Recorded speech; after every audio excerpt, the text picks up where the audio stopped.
badii keessatti abbaa ta'uu barbaaddu. Nama isinii toluun buluu barbaaddu. Ni barbaaddu mi?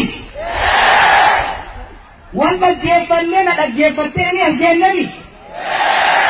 Akka itti karaan isinii ba'uu fi nama isinii ta'uu filattanii isinitti dhaggeeffadha. Akkuma tarsiimoo lafa keenyee wal dhaggeeffannee tokkummaadhaan waggaa afur keessatti summii saamtuuf hattuuf irraa buqqaannetti gara sirna dimokiraasiitti ni ceena. Waa lama godhuu qabna.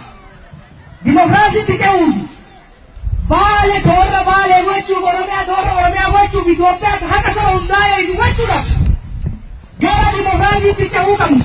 Erga dimokiraasiitti ceene booda imaammata gaariidhaan tarsiimoo gaariidhaan biyya guddifna. Kana godhuudhaaf ammoo qeerroo dhaga'i. Na dhaga'i sirriitti ni gaabbita. Waa lama barbaachisa. Tokko nagaa barbaachisa. Kalee dheengadda waggaa afran nagaa booressa isiniin jeemi. Baga booressitan gaafas. Arrammoo na dhagaya. Arrammoo biyya tasgabbeessa. Biyya nagaya godha. Ka duraan nagaya. Nagayni yoo jiraate. Nulleen bulchiinsi ammaan warra jirulleen dhaabbileen siyaasaalleen ibidda dhaamsuudhaan hojii hiikani wal mari'anne mataa walitti qabanne gurratti wal hasaasne biyya kana gama ceesifna. Kanaaf ammoo nagaa eegsisuu keessatti wanni guddaan ufii tasgabbaa'u qaama nagaa eegu kabaju. Poolisiin Oromiyaa isin agartan tuni poolisii durii miti. Na dhagaa qeerroo. Qeerroo dhageessa. Qaama mootummaa keessaa ka dura qabsoo keenyatti makame poolisii akkasii miti.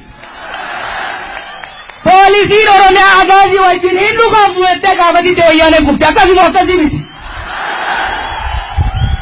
Gaafa abdiilee maraataa nutti ergan ka daangarra nu wajjin du'e qonnaan bulaaf tikfataa keenya wajjin du'e eenyu?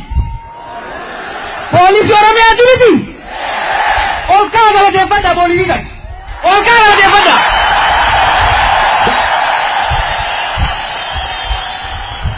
Poolisiin Oromiyaa akkuma kaleessa qabsoo keenyatti makamte.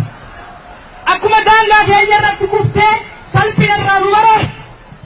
Har'a soogana keenya kan isin keessa deemu eeguudhaan yaalii adda addaa hooggansa masaraa jiruu fi birree keessa jiru dhabamsiisuudhaaf gadamu fashalsuudhaan gaachana isin mirkaneessaa jirti. Kanaafuu hojii nagaa eegsisuu keessaa inni guddaan poolisii keenya kabaju, poolisii keenyaan ajajamu, hojii heeraaf seeraan isaaniif kaa'ame akka isaan nagaan godhan bakkaan gahan tumsuudha. Kana akka laphetti naa fudhatanii ni barbaada. Na dhageessanii qalbitti fudhatanii hojiitti ni hiikanii waadaa ni galtanii barakadha. Itti aansuudhaan gaafa wayyaanee hiddaan buqqifnee mishigii isii Oromiyaa keessaa baafnee mishigii lammataa Finfinneedhaa itti marsinee hafuura keessaa kunnee bakka irraa dhuftetti deebisuudhaaf qophoofne. Filmaata qabna turre, qabna waan qabnu. Plan B, plan A beeytaniini. Osoo barbaanne mootummaa guutuutti numa diina turre. Miti. Lakkii Oromoon waa diiguu miti. Waa jaaruu jaalata. Waa cabsuu miti. Qajeelchuudhatu nuu ta'a jennet mootummaan angwarra turte jijjiirama akka biddu wachuudhaan hoggansa Lammaa Magarsaa jalatti ofiyyoo jijjiirre akkasuma akkasii miti.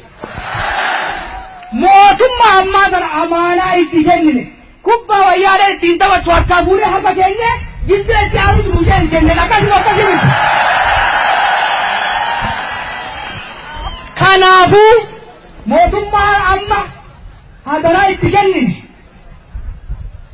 amaanaa itti kennine tana keessa akkuma kasabboonummaa nu makame jiru ka garaa wajjin nu makame jira waan jiru. Kanaafuu wanni godhuu qabnu suuta waraabessa keessaa baasaa leenca ol baasaa deemna.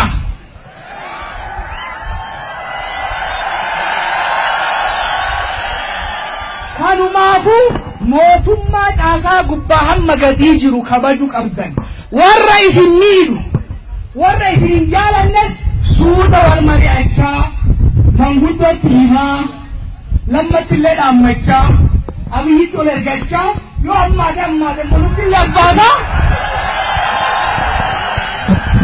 deemna waan tokkoon isinitti hima mootummaa diiguun hin barbaachisu.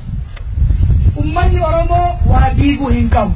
Mootummaa amma Oromoo ol baate tana diinni diiguu barbaada.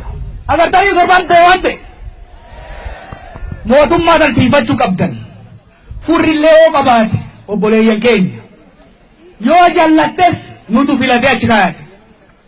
Yoo saffisallee deemuu baate nutu amaanaa itti kaayata nutu alangeen duubaa garaba malee alagaa tuquu itti dhimna. Itti dhimna. Itti dhimna. Kanaafuu bulchiinsa gandarraa kaasee hanga federaalatti jiru mootummaa wajjin mari'achaa sirreessina malee itti finciluudhaan diiguun hin barbaachisu.